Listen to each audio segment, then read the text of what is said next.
this week in practice has been the calmest week in all of stage one for me because everything is ready. We know what we want to do. We got the protocols, we got the rounds and these things. I don't need to do any new things. It's just like reinforcement and like going through some tiny details and working mentally with everyone individually rather than just cooking all the time. So it's been calmer. Except for now I need to go home, prep for crew tomorrow. Like it's 7 maps, all of these things. So obviously that takes time, but I enjoy that process. I like the grind. Congrats Thank you. again. Lower bracket. Thank you. Yeah, Thank you. yeah. How how you feeling, man? Like how's that Feeling feel? very good after today. Feeling very good. It was a good match from our end, to be honest. They were solid. Followed game plan, did what we were supposed to do, trusted each other, high tempo, good gunfights. Some hiccups, but it happens. They're a fantastic team, Furia, so they make you do bad things in the stuff like that. But in general, very, very good. Super happy. Yeah, Adam was talking about in one of the, I guess, those future interviews that you do for BCT, where you're saying they're a bit of a tough team to prepare against, but then there is a cadence to their madness. I guess now that the match is over, what were the things that you were preparing for specifically against Furia to control that madness? Yeah, I mean, they definitely have a unique play style. I think they catched everyone off guard in kickoff. And here in stage one in group stages, did it a little bit, but they struggle against some of the good teams. But now, with their unique play style being so aggressive, taking like weird timings, and like they have a very weird play style. There's a red thread on all maps, all sides now, so it's a lot easier to do anything about it, to be honest, because no matter what team you are, how good you are, you always leave a red thread behind you. It doesn't matter if you change comps and these things. There's always a red thread, and they have enough data now, so you can follow the red thread. So it's easier to play against them.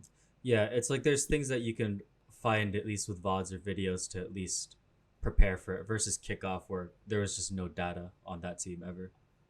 Yeah, exactly. And it's also again they have such a unique play style, so it's really like you come in against other teams, like more normal teams, I want to say, you come in with no prep, like it's fine, but then you play against a team like Furia, and they just catch you off guard immediately because they're so good and they're so snappy and they play like their own game and they play their own comps and these things. So it's really hard to play against it if you first time. It's kind of like a little bit like Paper X, just that Paper X has done it consistently for so many years now. Like it's so hard to play against them.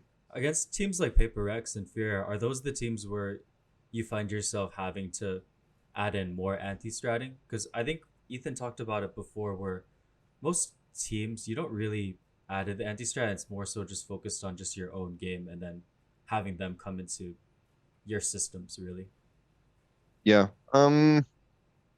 It depends. Like take Paper X in Santiago as an example. We had so much anti on them on all maps.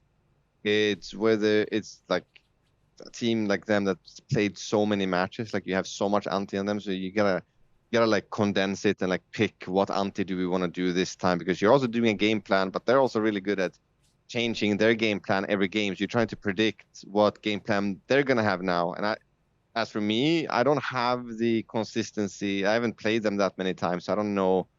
I didn't know how they were going to change their game plan from game to game to game. It's one of those like you get to know the teams. It was a little bit like that in Americas in the beginning as well when I didn't know exactly how the coaches was doing. It's like you create a mental image of coach and like certain IGLs, and then I just have that coach and that IGL just like I know what they do. It doesn't matter what team they're on, and it's like you just learn kind of. I'd say Furia not the same, like because last year Artsin was IGLing a little bit for MRBR and then Verno took over. But Artsin is like completely like a complete opposite IGL of Verno, so it isn't like a red thread from last year from Artsin. But he's very good at what he's doing.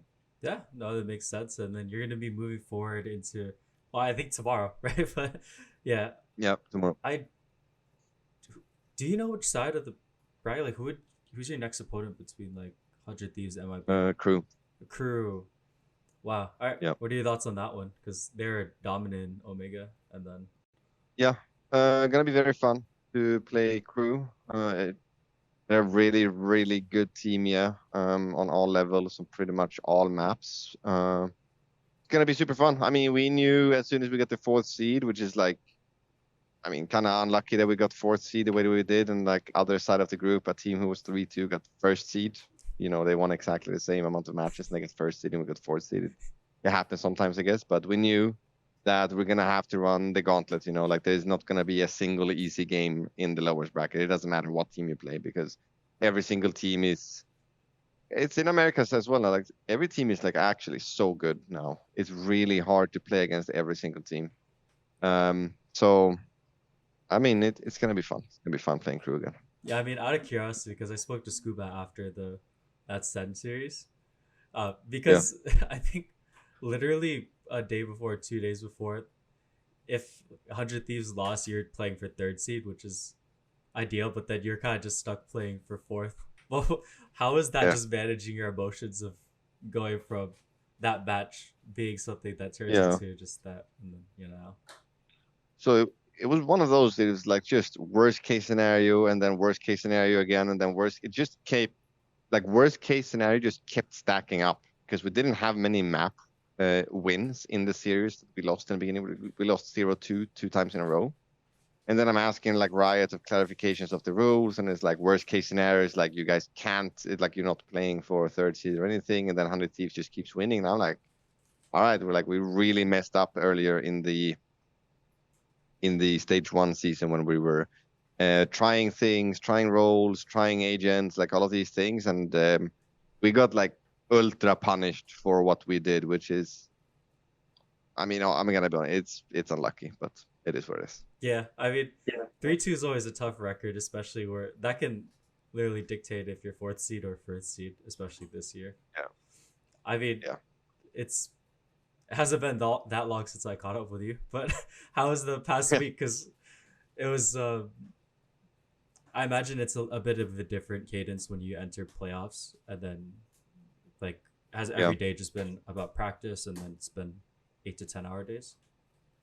Yeah, I mean, honestly, this entire season has been kind of messed up schedule wise for me at least because we had so many things that we had to fix. So the entire season has been like a playoff for me, to be honest. I want to say this week in practice has been the calmest week in all of stage one for me because everything is ready. We know what we want to do. We got the protocols, we got the rounds and these things. I don't need to do any new things. It's just like reinforcement and like going through some tiny, tiny details and working mentally with everyone individually rather than just cooking all the time. So it's been calmer. Except for now I need to go home, prep for crew tomorrow. Like it's 7 maps, all of these things. So obviously that takes time, but I enjoy that process. I like the grind.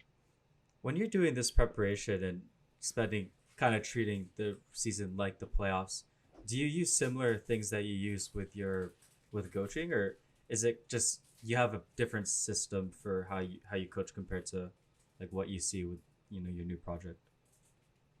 I mean, it's completely different, yeah, because ranked versus team is completely separate, and it's also many people think Valorant coaching is just about Valorant.